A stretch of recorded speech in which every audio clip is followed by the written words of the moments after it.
The What to Read Next podcast helps you build a TBR of future favorite books. In each episode, Lori and Maine interviews authors and book influencers to recommend books they loved for you to pick up today. If you're an avid reader, always looking for your next great read, then the show. Hi, Evey. Welcome to What to Read Next podcast. Hi, how are you today? I'm doing good. How are you doing today? Yeah, I'm good. So tell us a little bit about yourself. So I am originally from the Midwest, and I live in Europe. And during the pandemic, I got very homesick, so I started writing a lot of romance, small town romance, kind of based from where I kind of grew up, actually. So it's kind of like a homage to where I grew up, and I get to escape in my stories. And sadly, I did not have any brothers, best friends who own a winery, but if I did, then I'm sure I would have never left.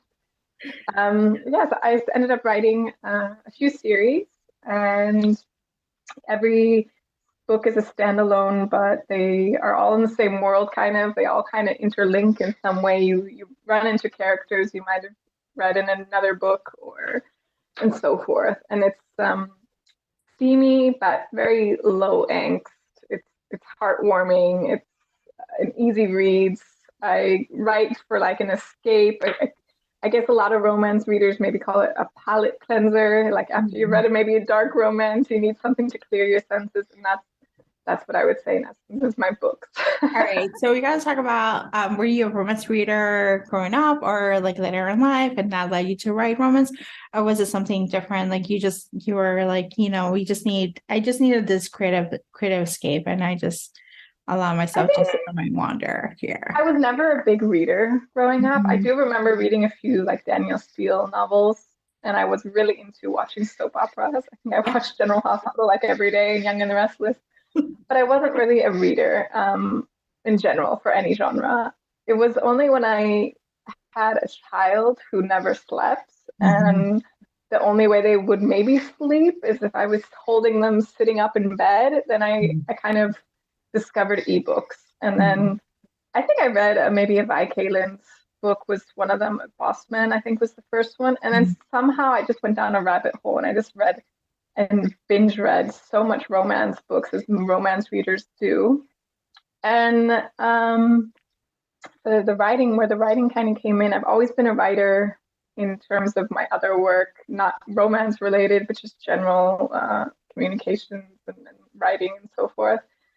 And then somehow a story just came to me. We were a few weeks into lockdown, the first lockdown where the world had no idea what was about to happen. And we were like in a very strict lockdown. We couldn't even go, walking on the street. We were in our house and we had no internet. I remember that because we just moved house.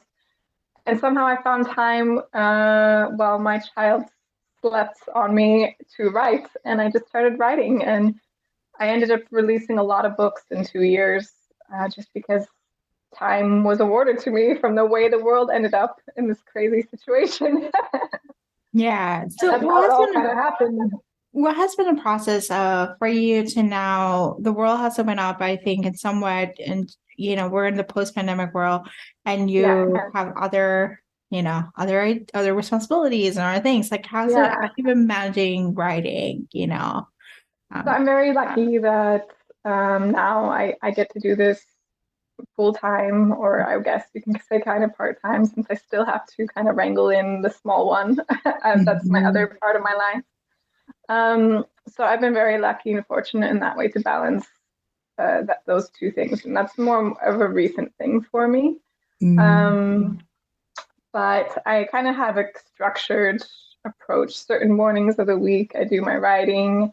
There's certain times of the week that I know I'm not going to do anything book related. That's my time for something else. I do have to do laundry and cook and all that stuff. So luckily, I'm a very organized person and I love project management tools. I just kind of structure my days. And every Sunday, I have 5 different calendars and I go over everything I need to do. So that's how, luckily, and the ideas are still in my head. So I still have stories to write, so it keeps flowing. That's exciting. So what has been the most surprising thing about publishing your books? Just how quickly the industry changes and Mhm. what readers want, how it changes so quickly. Mhm. So what maybe is a popular trope 1 month, 3 months later, they're already on to a different trope that's really popular. Or example, heat levels as well. I feel like, we've always enjoyed our spicy romance and high heat romance, but I feel like as time goes on, it gets spicier and spicier, and that's what people want. So, and I just see, if you say what's popular from 6 months ago, it's completely different to what's popular now. So Mhm. it's just kind of amazing to see it. It's never, um, there is no formula to it. It's Yeah. constantly changing. Yeah. So let's talk about Worth a Chance. What is the elevator pitch? Well, so you have two enemies who they have a wild night together and they accidentally record it. And a few months later, the baseball player shows up on her blind date to inform her, oops, we have a problem. The video's been stolen. It might be leaked. So the solution is you need to come to my lake house and we need to hide out and to avoid that. And to her dismay, she agrees. But then she discovers he's also a single dad, which she did not know. And then slowly over time, they find their way to each other as you do in these books. Well, that's an interesting forced proximity, oops, sex tape, which is like, Yeah. it can happen, with phones and Yeah. Yeah. everything. So, Yeah. And that's the funny thing. I had to kind of like logistically, it is fiction, but we still yeah. like a little element of reality to it. So they did delete the video, but then it got saved to his cloud. It auto saved to his cloud, and he forgot about that. Yeah. So, Oh my gosh. All right. What are you working next? so this Worth a Chance is part of the Lake Spark series, and they all have something in common. One that it takes place in Lake Spark, a small town in somewhere in northern Illinois around the lake. Mhm. It's the off season for their sports. So the first book, Worth the Risk, was a football coach. Worth the Chance is baseball, and then coming up in June is Worth the Wait, which is hockey. And then they all live on the same street. They're all neighbors and they're friends. So you see some of the same characters throughout the books. So yeah, so I'm just about to get the advanced reader copies ready for the June release, Worth the Wait, which is hockey second chance. And again, it's in Lake Spark, neighbors, same street. So Very that's good. kind of where it is. So, Awesome. and it's been fun because a lot of readers really love the series. So it's definitely spinned ideas that we're going to have a spin-off series from this one. So it's going to keep going, but we're going to maybe focus more on hockey. So Ooh, I love hockey romance, and I think there's a lot of readers who have there for hockey no, romance. yeah, for sure. Yeah, yeah. There's something to be about this aggressive sport. You're like, oh, it's Sudi. Yeah, and I have to say, like Lake Spark, it's small town romance Mhm. first Mhm. with like a touch of sports. So sports is the second. Like it's Yeah, not the main driver of the stories, but it's very much a part of the stories, I have to say. But indeed, if I had to choose between both writing, watching, uh, I choose hockey for yeah, sure. same here, same here. So, do you have any books to recommend our listeners to pick up?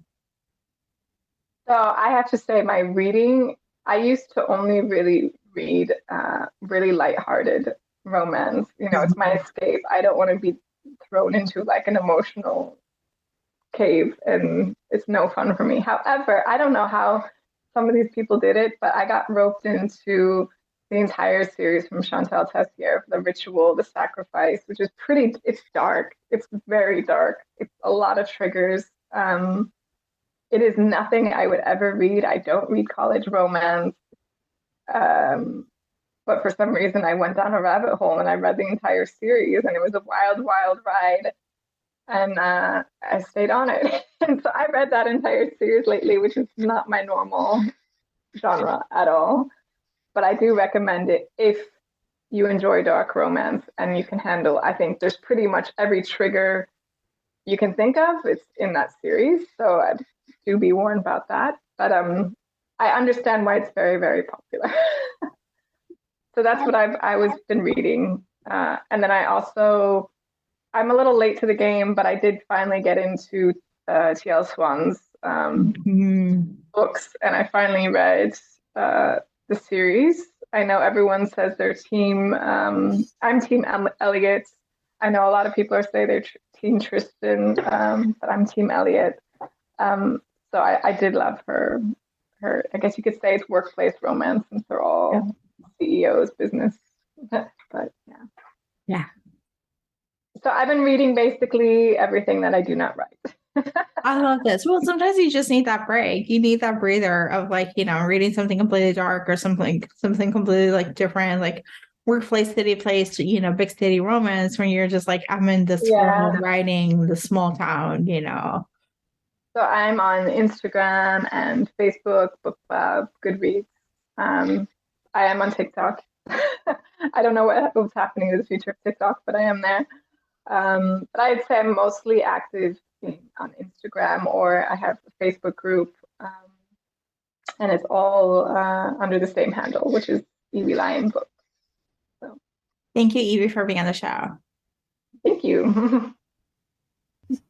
If you enjoyed this podcast, feel free to share with friends, subscribe, rate, and review the show. This is the easiest way to support the podcast. For a list of books mentioned and other book recommendations, please visit whattoreadnextblog.com. Thank you so much for listening and happy reading.